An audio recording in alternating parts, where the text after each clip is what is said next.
Hello friends, எப்படி இருக்கீங்க? நல்லா இருக்கீங்களா? இன்றைக்கான வீடியோவில் பார்த்தீங்கன்னா சூப்பரான ஒரு ஹெல்த்தியான ஒரு வடை ரெசிபி தாங்க பார்க்க போகிறோம்.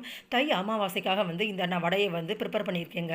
இந்த வடையில் என்ன ஸ்பெஷாலிட்டி பார்த்தீங்கன்னா, குழந்தைங்க வடை சாப்பிடும்போது கொத்தமல்லி கருவேப்பிலையெல்லாம் ஒதுக்கி வச்சுருவாங்க.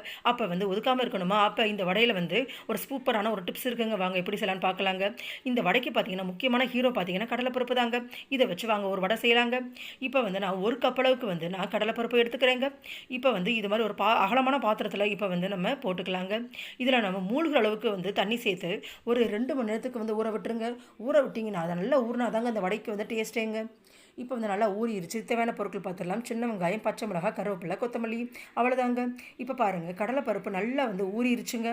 இப்போ தண்ணியை வடிகட்டி சுத்தமாக எடுத்துடலாம். இப்போ கடலைப்பருப்பு தனியாக எடுத்து வச்சு இப்போ நம்ம மிக்ஸி ஜாரில் ஆட் பண்ணிக்கலாங்க. இதில் ஒரு சொட்டு தண்ணி கூட இருக்கக்கூடாதுங்க.